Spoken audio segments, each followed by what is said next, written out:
어제 문희상 국회의장 주선으로 3당 교섭단체 원내대표들이 국회의장실에 모여 의사일정 합의를 시도했지만 또다시 합의가 되지 못했습니다.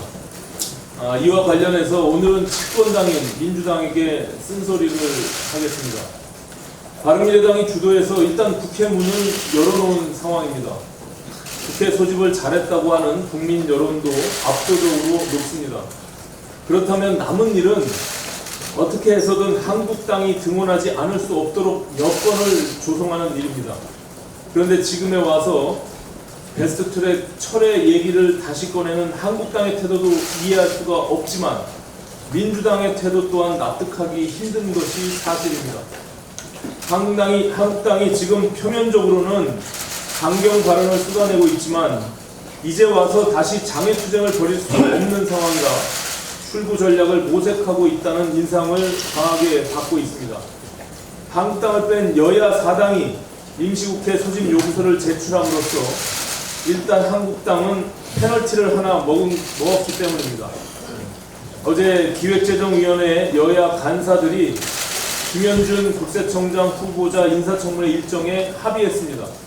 한국당 태도를 보면 검찰총장 인사청문회도 정상적으로 열릴 가능성이 높은 상황입니다. 한국당이 자신들에게 유리한 것만 선별적으로 하려 한다고 비난할 수도 있겠지만 이런 움직임을 변화의 조짐으로 해석하고 한국당이 인사청문회를 계기로 국회 등원을 결정할 수 있도록 정치력을 발휘하는 것이 보다 더 지혜로운 태도라고 볼 수 있습니다. 어제 회동에서 경제청문회를 놓고 의견이 팽팽하게 맞서자 문희상 의장께서는 그렇다면 청문회 말고 경제 원탁회의를 열어서 여러 차례 걸쳐 경제 상황에 대해 토론을 벌이고 함께 해법을 모색하는 방안은 어떻겠느냐고 제안을 하셨습니다. 그리고 이 제안에 대해 저는 물론 자유한국당 나경원 원내대표도 찬성의 뜻을 밝혔기 때문에 이제 공은 민주당에 넘어간 것입니다. 입만 열면 추가 경정 예산안 처리가 급하다고 하는 정부 여당이 국회 정상화에 소극적인 태도를 보이게 된다면 그것은 자기 모순입니다. 한국당을 압박만 해서는 추경안 처리를 할 수 없는 게 엄연한 현실입니다. 대북 정책도 압박만 하면 역효과가 나듯이 손을 잡아줘야 할 때는 과감하게 잡아줄 줄도 알아야 하는 것입니다. 아리스토텔레스가 시학에서 말하는 것처럼 이야기는 시작과 중간과 끝이 있어야 전체가 완성되는 것입니다. 이제 20대 국회가 2019년에 벌였던 패스트트랙 대소동을 마무리할 때가 되었습니다. 민주당은 문희상 의장이 제안한 경제 원탁회의를 수용하고 한국당은 조건 없이 등원해서 예결특위 구성을 비롯한 전체 의사 일정에 합의하는 것이 옳은 방향입니다. 그 길이 다 함께 이기는 길이고 국민을 위하는 길입니다. 어제 검찰이 손혜원 의원을 공무상 알게 비밀을 이용해 본인은 물론 친인척들에게까지 이득을 취하게 한 것으로 보고 부패방지법과 부동산 실명법 위반 혐의로 불구속 기소했습니다. 그리고 이런 불법 행위에 가담한 손 의원의 보좌관도 함께 기소했습니다.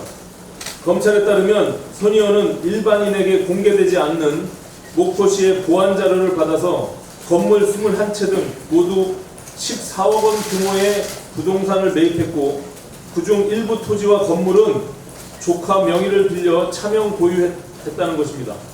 그리고 해당 부동산 주변 지역이 근대 역사문화 공간으로 지정되면서 손 의원은 큰 차익을 남긴 것으로 알려져 있습니다. 손혜원 의원은 사건이 최초로 보도됐을 당시 검찰 조사를 통해 사실이 밝혀진다면 그 자리에서 국회의원직을 내려놓겠다고 공언했습니다. 그러나 어제는 검찰 수사가 부실하다며 재판에서 결과가 나오면 전 재산을 기부 약속을 지키겠다고 말을 바꿨습니다. 국민 앞에 머리 숙여 사과하는 대신 재차 3차 허언으로 국민을 우롱하는 것입니다. 참으로 뻔뻔스러운 태도가 아닐 수 없습니다. 국민들이 바라는 것은 재산 기부가 아닙니다. 정당한 죗값을 치르는 것입니다. 손혜원 의원은 유죄가 확정되면 재산을 기부할 필요가 없습니다. 처벌을 받으면 되는 것입니다.